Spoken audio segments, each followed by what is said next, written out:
tudo bem? Para quem ainda não me conhece, meu nome é Mike e nós vamos falar hoje sobre eventos.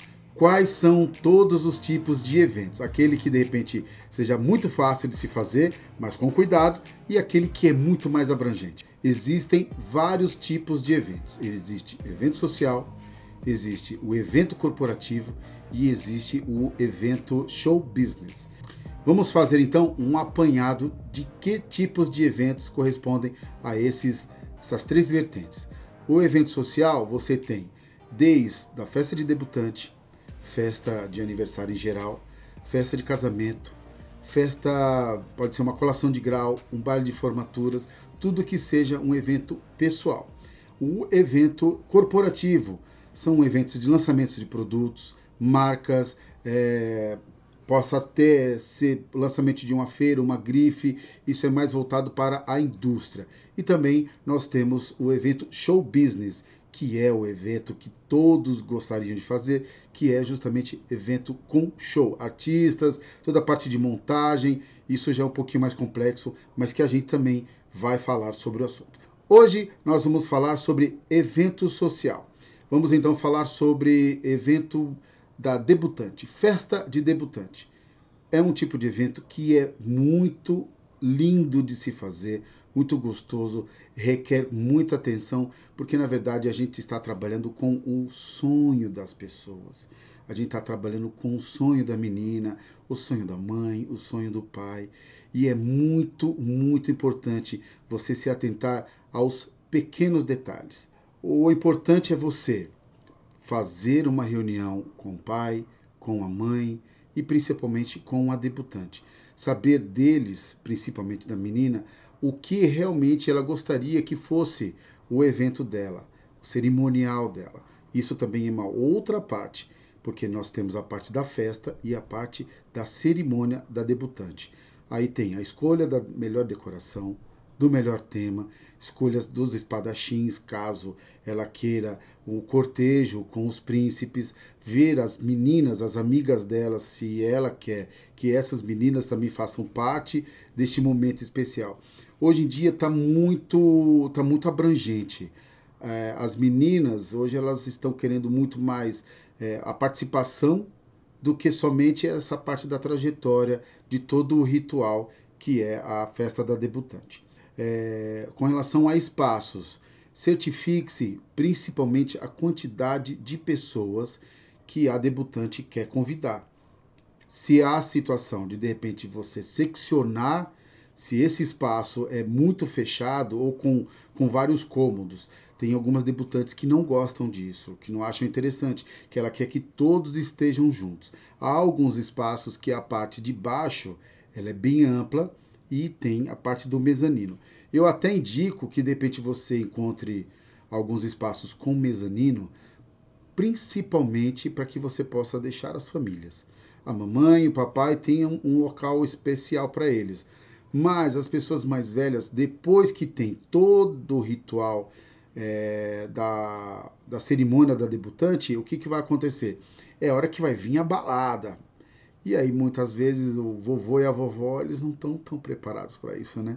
Aí a gente sempre indica de ter uma situação que deixe esse espaço reservado a eles, para na hora que vier realmente a balada, eles não tenham assim tantos problemas, principalmente com a sonorização muito alta.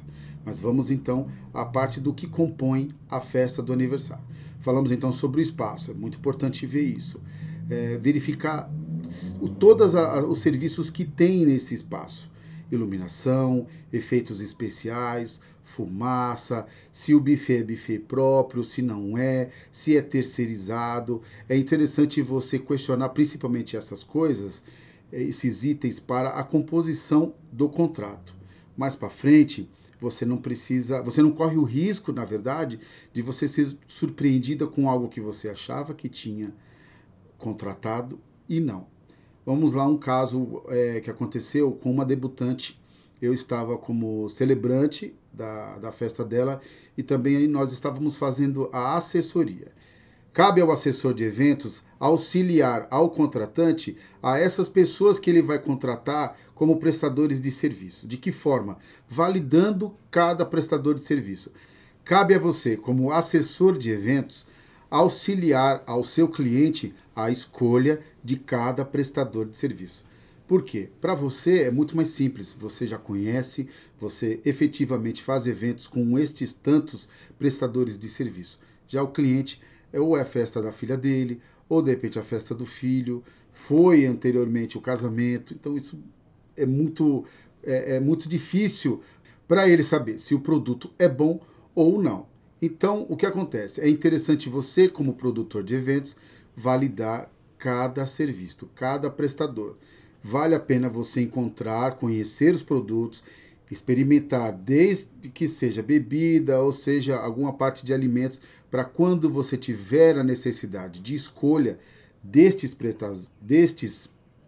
na escolha destes prestadores de serviços, ficar muito mais fácil, porque na bem da verdade, nós como prestadores de serviço, no sentido de assessores de eventos, é muito importante o cliente acreditar naquilo que a gente esteja dando a ele como sugestão. Depois disso, então, é interessante você fazer um briefing de tudo que seja necessário para que, quando você for fazer a construção desse evento, você ter tudo à mão. Volto a falar, o cliente ele não sabe o que ele está fazendo. Ele não conhece os produtos. Ele tem, claro, uma ideia daquilo que ele gostaria de montar, mas você é responsável justamente para a execução, fazer uma excelente escolha de cada produto. Vamos falar sobre o assessor de eventos. O assessor de eventos é a pessoa que, pela quantidade de vezes que contrata essas prestações de serviço, é aquele que ele tem experiência, ele tem conhecimento de causa para a qualidade daquele prestador de serviço a ser contratado pelo seu cliente. O seu cliente ele não tem noção do que é bom e do que não é. Ele só vai saber justamente na hora que ele estiver fazendo o serviço. E aí já é muito tarde. Eu sempre digo que o assessor é o responsável por todo evento. Coloca-se como assessor para eventos sociais, mas na verdade ele é o produtor de eventos. Assim que o seu contratante, assim que o seu cliente efetivamente fizer as contratações, possa ser por sua assessoria ou não. Porque muitas vezes o serviço de assessor é muito abrangente e também, ao mesmo tempo, ele é muito pequeno. Vamos dar exemplo. No caso de casamento, nós temos vários serviços de SRVP. Esse eu acho muito importante, SRVP, porque quando nós estamos fazendo um orçamento para casamento, nós não fazemos o orçamento num todo para o contratante. A gente faz um valor estimado por cabeça para que o seu cliente tenha noção de quanto ele estará investindo. Então vamos colocar aqui. Ele contrata um buffet, um espaço para 200 pessoas. Então ele convida 200 pessoas. Será que essas 200 pessoas vão? Eu vou fazer aqui um valor estimado. R$ 250 por cabeça. Então, se você tem aí 200 convidados, imagina se 10 convidados não vão. Você já tem aí uma perda de R$ 2.500 que você poderia estar investindo numa foto temática, numa decoração, ou um pouquinho dar uma melhorada no buffet. Isso eu acho de suma importância. Eu costumo oferecer SRVP para os casais com serviço de 15 dias antes, que é para fazer o convite, depois 10 dias para poder fazer as confirmações, 5 dias confirmar novamente aqueles que efetivamente vão e dar um prazo.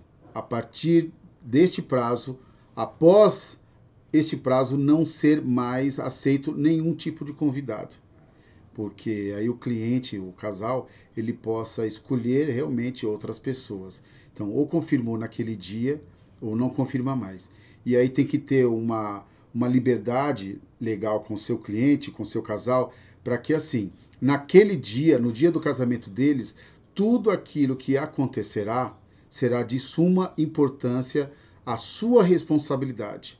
porque na hora que o casal estiver curtindo tanto a sua cerimônia quanto a sua festa de casamento, já imaginou você casando, aí de repente vem um garçom e fala, olha, tem um rapaz e tem uma moça lá na portaria que de repente está querendo entrar. Aí você vai largar a sua festa para poder verificar quem é e quem não é.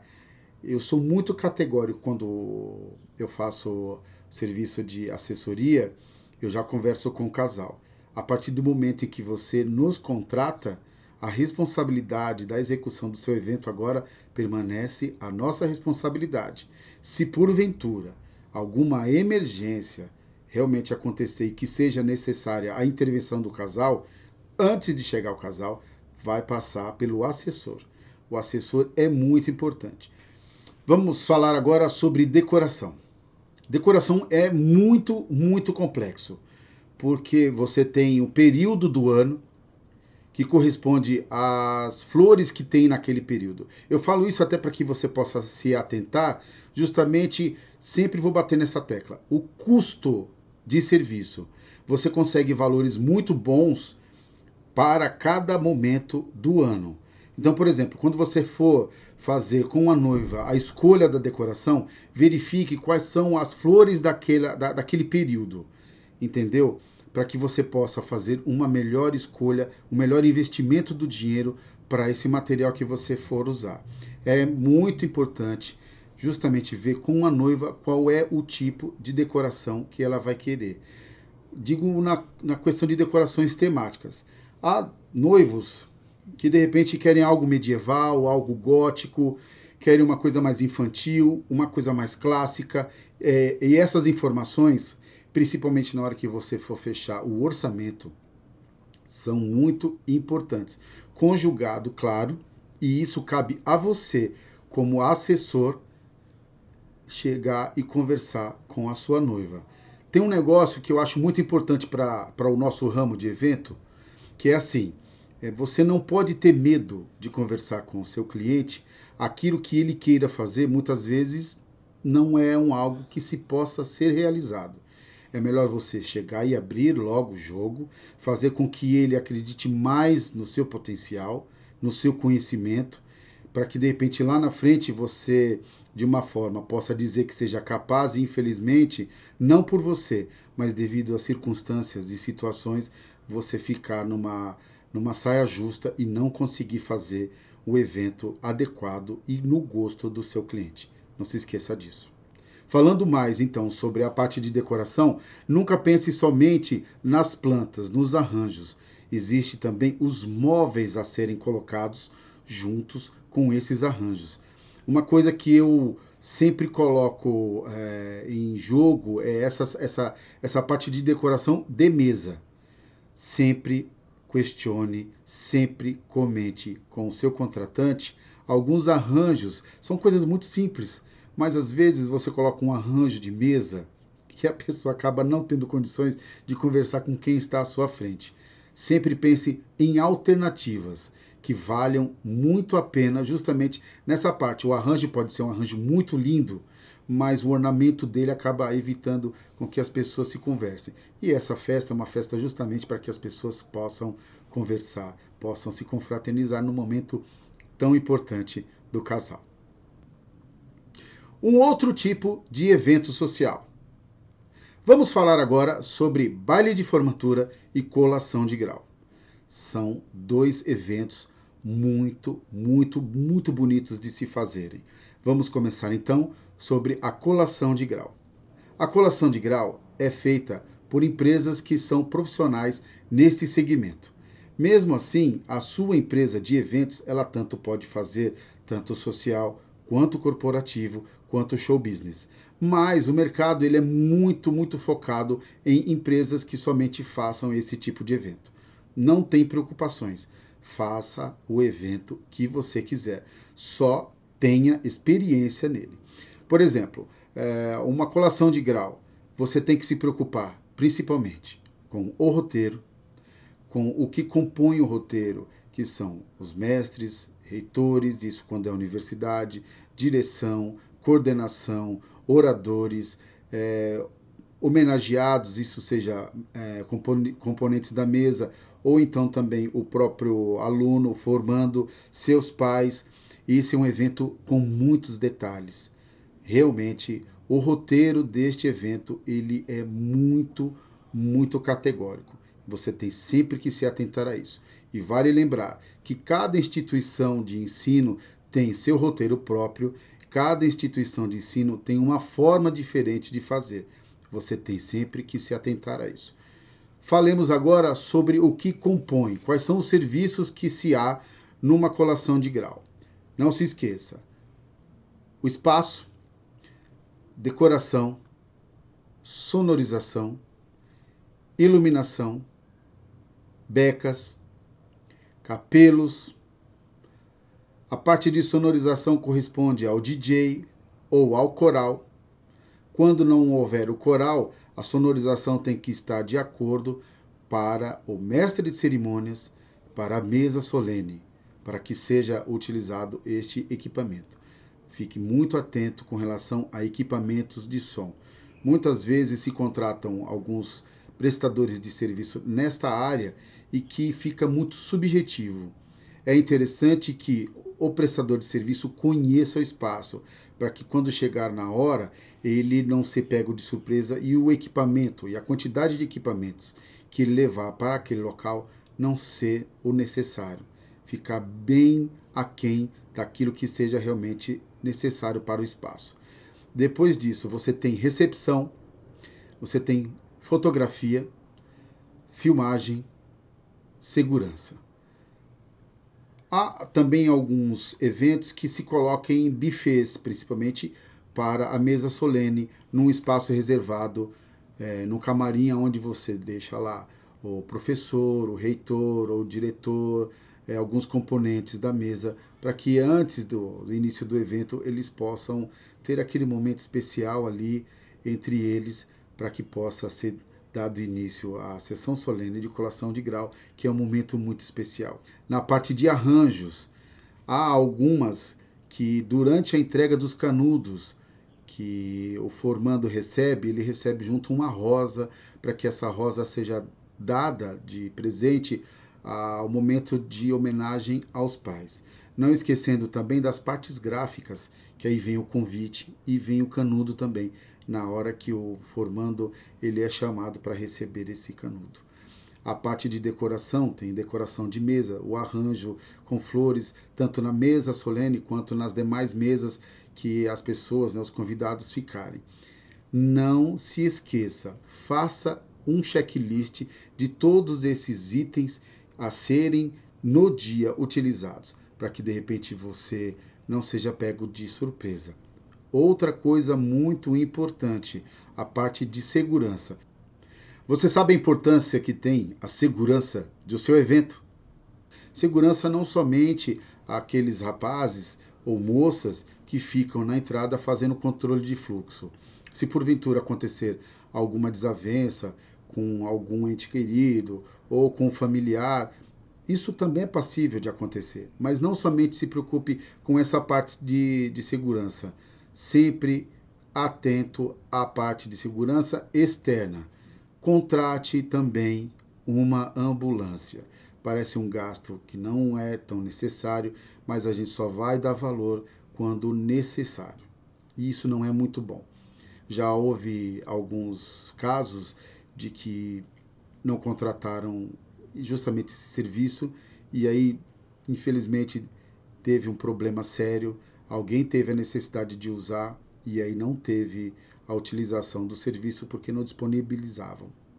Atente-se a verificar isso a cada município que você vai fazer esse evento, a quantidade mínima para a utilização de enfermeiro, ou uma equipe médica, ou uma ambulância, uma UTI móvel, isso é muito importante.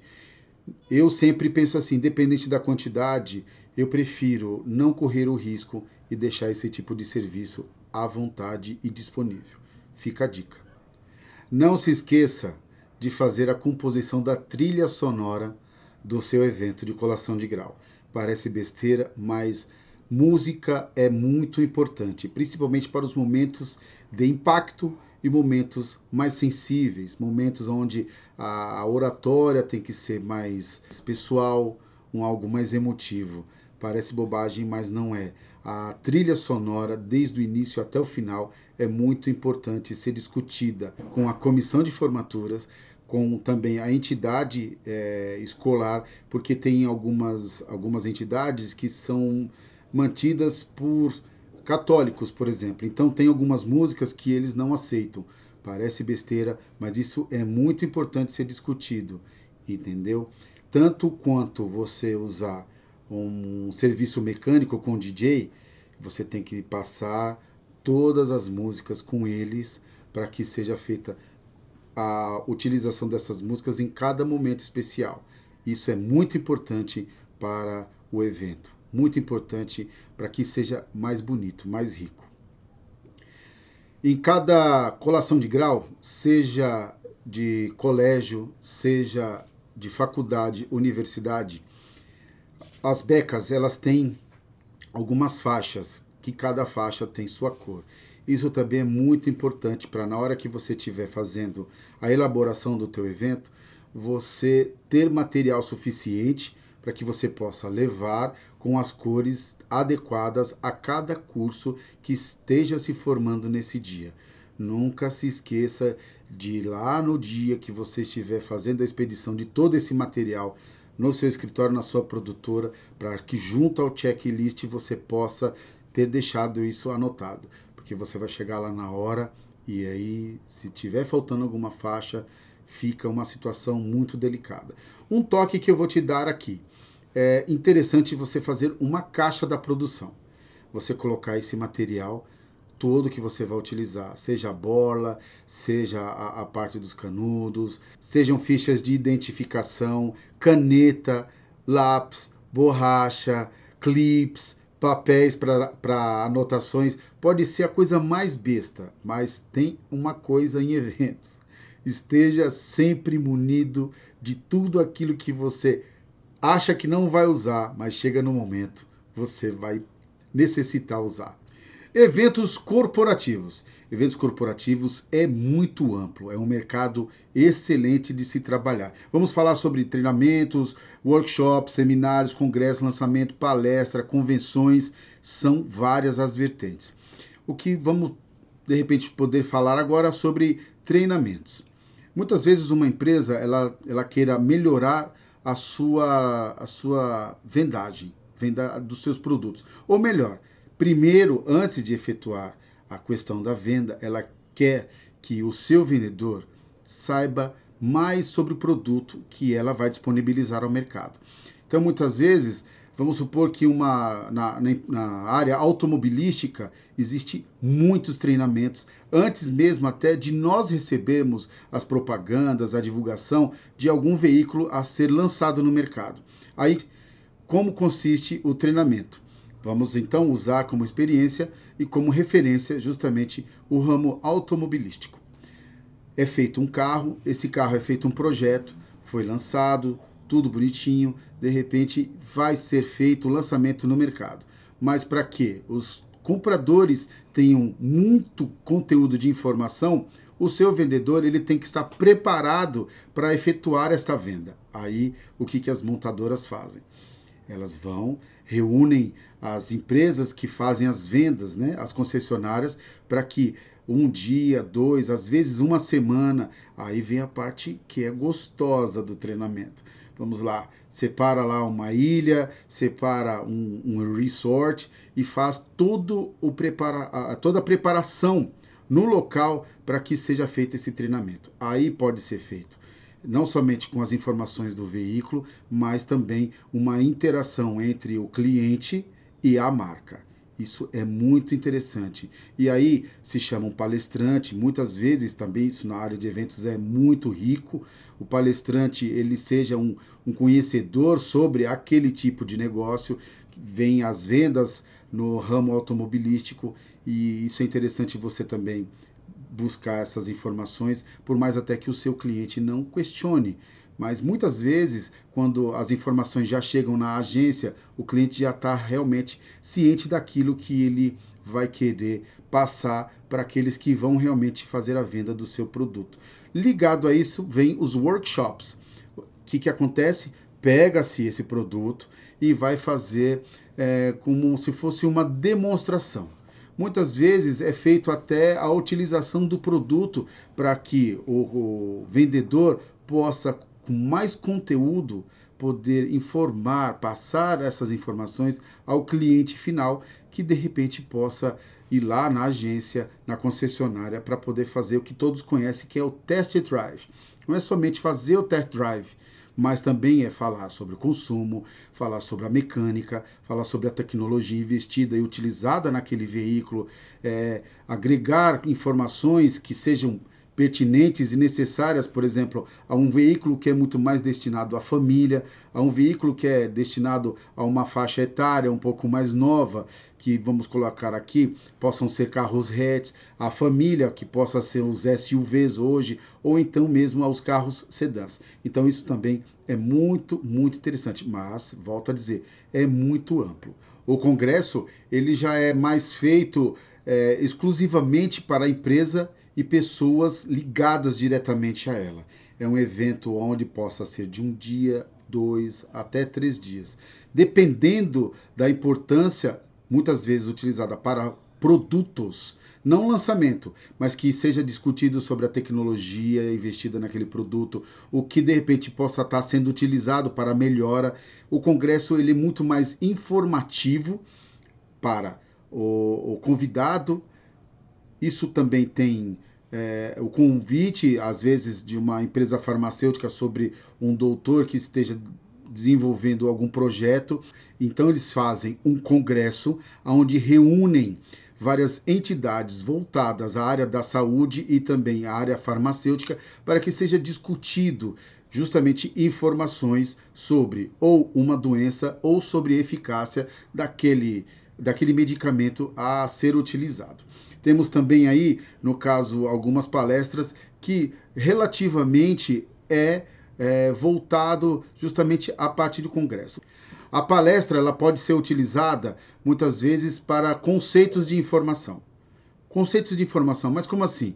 Vamos supor que está havendo uma palestra sobre o ramo imobiliário. É escolhido um palestrante que conheça este setor. Vamos supor que seja do ramo de panificação. Há vários segmentos na indústria e no comércio. E aí a palestra é sempre feita por alguém, um palestrante que conheça aquela área. Junto a isso, temos também as convenções, que são grandes eventos aonde se reúnem tanto a empresa produtora, quanto os seus clientes, quanto os seus vendedores, quanto seus apoiadores, aonde é feito um evento geral para a reunião dessas pessoas, aonde possa até rolar ali alguns negócios paralelos, o que muitas vezes a gente chama de networking. Há alguns eventos que eles usam, às vezes, esse ambiente para justamente gerir outras negociações. Show business é onde todos os produtores que eu conheço querem trabalhar. Mas assim, a realidade é muito além daquilo que a gente vê. De repente você vê o artista lá no palco cantando, com aquele mundo de gente, todo mundo cantando, batendo palmas. Só que a estrutura para tudo isso é muito mais complexa do que se possa imaginar. Vou fazer um apanhado aqui, rapidinho, mesmo assim é difícil, para que a gente possa esmiuçar um pouco deste ramo. Vou colocar um projeto que eu desenvolvi para um jogador da seleção brasileira e ele queria fazer um lançamento de uma campanha e ao mesmo tempo de um projeto que ele tinha para o pessoal da comunidade de onde ele veio.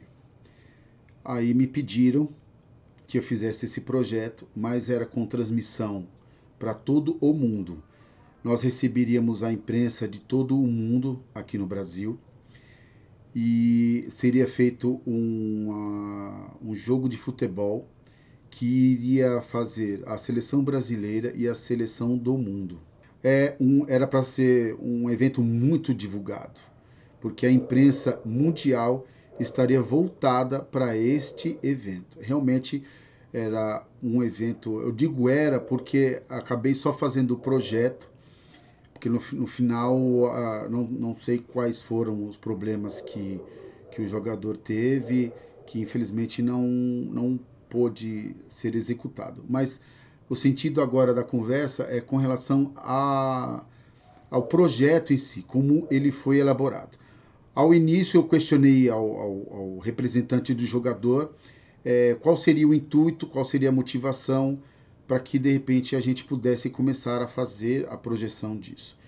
Aí ele me informou que seria, né, um evento transmitido para o mundo, que haveria também a possibilidade de, além de ser transmitido, ter pessoas assistindo esse jogo de futebol. Aí eu comecei a verificar as possibilidades de nós fazermos em alguns campos de futebol aqui no Brasil. Ele tinha uma ideia onde ele já gostaria e de uma certa forma isso é bom e ao mesmo tempo não, porque eu tive um grande problema com esse local, que assim, quando você vai receber uma delegação de um outro país, principalmente na parte jornalística, você tem que ter o cuidado por causa das transmissões. Como é que você faz isso? Você tem que analisar todo o setor, justamente de transmissão de dados. Naquela época, eu tenho aí, sei lá, 15 anos mais ou menos que foi feito esse projeto. Naquele tempo, a tecnologia de transmissão de dados, o que muitos concedem o nome de internet, não era muito boa. Aí você ter a possibilidade de fazer uma transmissão simultânea para todo o Brasil, aí eu teria que ter não somente uma excelente bandagem de internet, o que a gente chama também de link dedicado, eu também teria que dar condições a um setor, a uma parte dentro desse espaço, para colocarem os caminhões que fazem as transmissões dessas imagens, que a gente chama de sweeter. São caminhões onde são preparados, onde eles levam dentro dessas carretas, desses caminhões, um verdadeiro arsenal. É como se fosse um estúdio de gravação. E aí você tem os jornalistas, você tem os radialistas, aí você tem que dar todas as condições para eles poderem ficar nesse local, porque não é somente no espaço de tempo onde vai ser executado o evento. Quando você, porventura, vai assistir um jogo de futebol, não acha que de repente a gente chegue lá às 6 horas da tarde. Um dia antes, a gente manda o caminhão Twitter para poder fazer todas as instalações, fazemos as transmissões, mesmo que elas não entrem ao ar, mas nós fazemos a recepção de todas essas imagens, fazemos todos os testes de sync, que é a imagem junto com o vídeo. Não sei se você já observou, muitas vezes a gente vê que a imagem está num tempo e o áudio está em outro, está atrasado.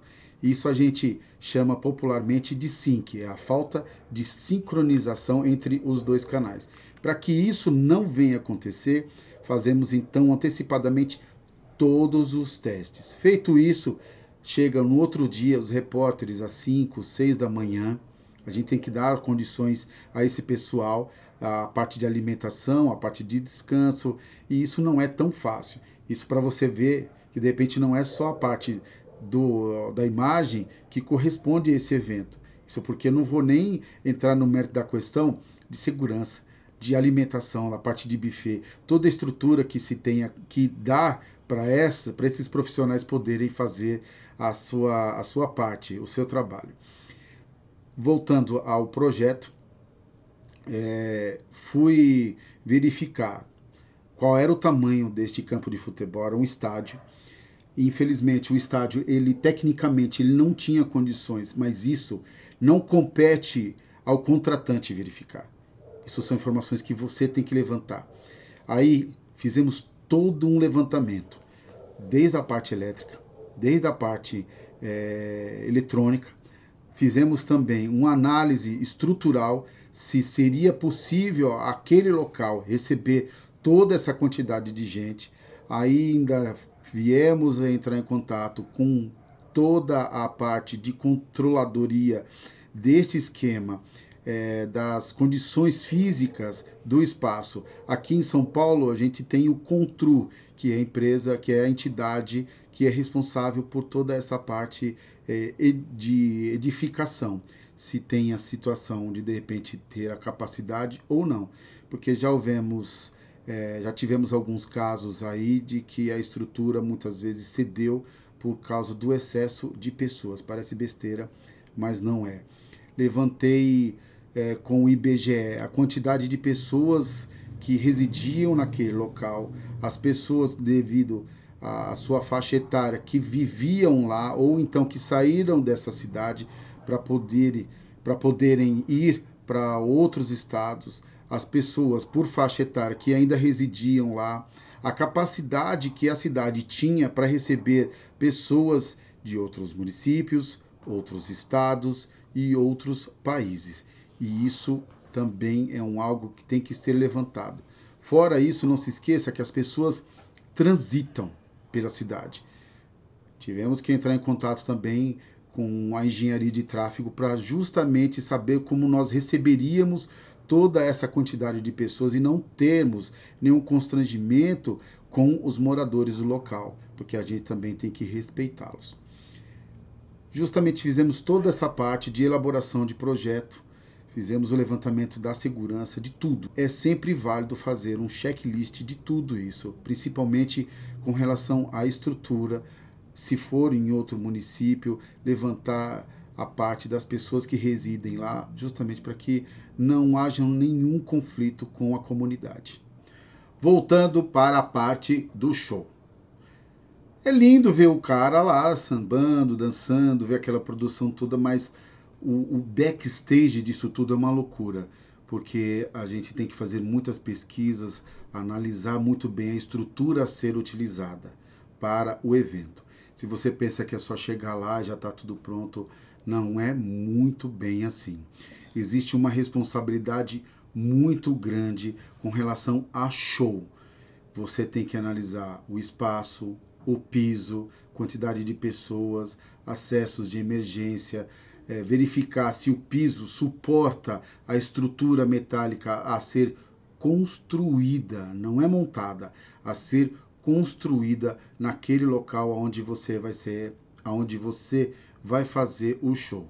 Aí você tem que analisar com relação a essa parte de estruturação, não somente na parte da construção, onde é feito um projeto para se analisar o peso que vai ser gerado neste montar todo dessa estrutura, porque você tem que colocar a estrutura de Q30, você tem que analisar o peso dessa estrutura, aí junto dela, aí você ainda vai colocar iluminação, sonorização e vai verificar se toda essa estrutura vai ser possível e capaz de aguentar 5 até 10, 20 toneladas de equipamento, de som, de áudio e também visual, que hoje nós temos aí muitos shows que tem aqueles painéis gigantescos de LED, onde dão efeitos muito lindos. E aí você tem que verificar todas as possibilidades de erro para que na hora do seu evento nada aconteça. Ainda tem mais a parte do transporte do artista, tem também a parte de hospedagem, passagem de som, equipamento a ser instalado. É muito grande, muito abrangente essa parte de show. E não sei se você, como produtor, deva saber, existem muitas normativas de segurança, existem muitos documentos a serem elaborados com ARTs, RTs, e isso justamente para que, se porventura acontecer alguma coisa, tenha um laudo técnico assinado por um responsável, por um engenheiro, para que você tenha noção daquilo que possa ser feito, para que não aconteça incidente ou acidente algum durante esse show. Então é muito complexo essa parte. São muitos prestadores de serviço e que você precisa reunir todas essas informações para a execução desse show. É lindo realmente, é muito. Eu posso falar por experiência própria. Eu adoro, eu amo fazer produção de evento, mas é muito técnico.